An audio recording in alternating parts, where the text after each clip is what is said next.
Well, my name is Petrona Juarez Lopez, and this is my presentation about the teaching of listening in the chapter 2 about the subject of development of the four skills in English language teaching.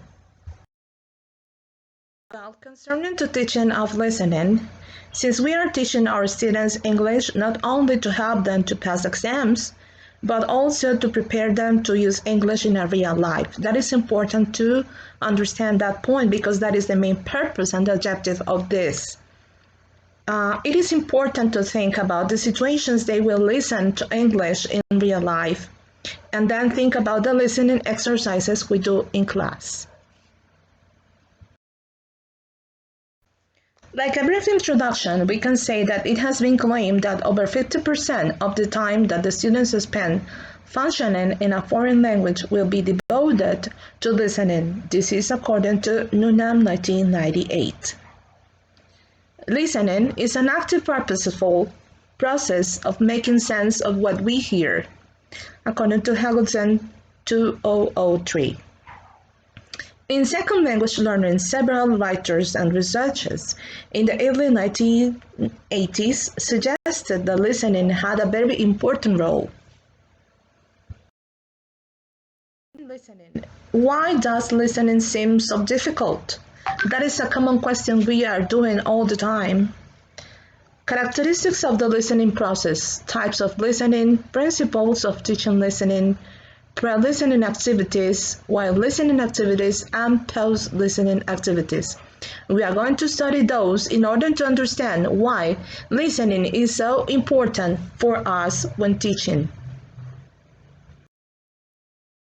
Why does listening seem so difficult? Well, even at the beginning stage, we need to give our students a variety of listening exercises to prepare them for real life. Use of language. In most cases, the listening materials in the classroom are daily conversations or stories, but in reality, we listen to far more things. I'm talking about telephone calls, about business lessons, English instructions that are about watching movies, interviews with foreign and other. So we have to focus on the kind of context in which we are going to place the students exactly in this time and this point. Also, we can talk about what is the face-to-face work. Well, another reason because sometimes we see that listening is difficult is because it's quickly forget what is heard. Do not recognize words they know. Understand the words but not intended to message. Neglect the next part when thinking about meaning. Unable to form a mental representation from words heard. And do not understand subsequent parts of input because of earlier problems. It means that sometimes listening is a kind of acquisition that is no so longer and sometimes is just spontaneous, but is about practice. Thinking about the characteristics of the listening process, we are going to see what is the difference between reading and listening and why they are sometimes associated. Listening, for example, is a text made in unstructured, is spontaneous, but reading is a text that is organized and prepared because there is no interaction. In listening, we have interaction. In listening, meaning is conveyed by the stress, keywords, and intonation. In reading, the written script may be unfamiliar. In listening, if they can see the speaker, it aids comprehension because we can see the gestures, we can see the movement of the lips, we can see the body language, but in reading, we cannot see those body language. We only see the grammar or the text. And in listening, the listeners are expected to reply immediately, but in reading, no. There is no answer, no feedback. In listening, all the students have listening skills in L1, but in reading, not all the students may be skilled in reading L1. Yes. In this part R, you have just one got at it. The presence of stress, rhythm, intonation, and etc. characteristics of fast, natural speech. Often the need to process and respond immediately. Often visual clues, but also other noise. Information is often less densely packed and more repetitive than in reading. Natural redundancy and less complex in grammatical and discourse structures.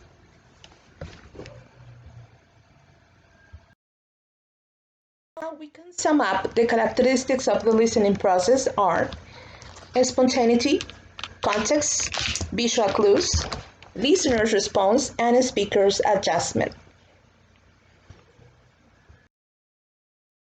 The listening process in the listening process we can see that we have two important stages that are recognition and utilization.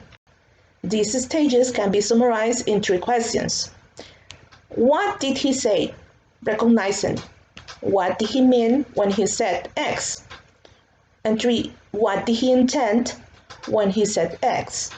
Utilizing, applying to the context. Now, talking about the listening, we have two processes, that is bottom-up processing. We use our linguistic knowledge and ability to process acoustic signals, which we first decode into phonemes, then words, phrases, and finally sentences. Top-down processing. The speaker's meaning is interpreted from expectations based on the context, world knowledge. When we talk about the type of listening, we have to pay attention that there are several of them. We have selective listening, global listening, intensive listening, transactional listening, interactional listening, critical listening, and recreational listening.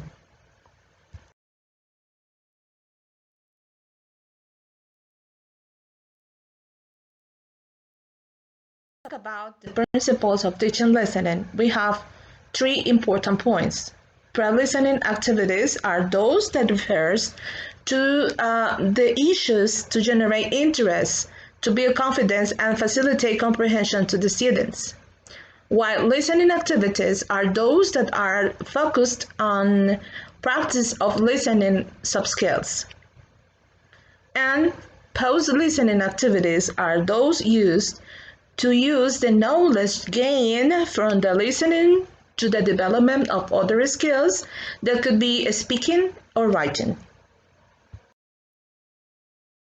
What are the purpose for pre-listening activities? Well, this purpose is motivate the students by making the topic relevant and interesting, activating existing knowledge for new knowledge to be built upon, introducing key vocabulary and key structures that the students need in order to understand the text. About listening activities, I say that predicting, for example, what are these people doing? What are they saying to each other? I mean, we play with the students about guessing what is the topic about, what is the listening about, according to an illustration, for example. Setting the scene, introduce people, places, activating schemata. Gives listening and listening for a specific information. We have to set the students into the context they are going to work on.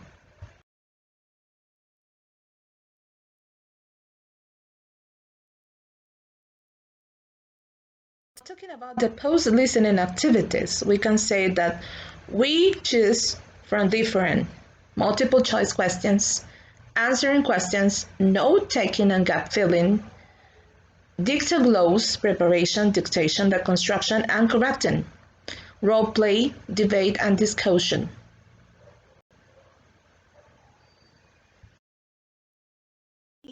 We have some thoughts that we can summarize. Don't expect learners to remember more than native speaker do. Testing understanding rather than memory. I mean, that is important, the understanding, the comprehension, not the memory. Think more about the process than the product. Run answers are more interesting. Like a conclusion, I can say, after we have previously studied, we can conclude that for teaching listening, we must know the nature of listening, both in real language use and in language classrooms. Focus on the process of listening rather than on the result of listening. Don't merely test the memory. Also pay attention to use real situations and take students to the context. We have to create real context for our learning being meaningful.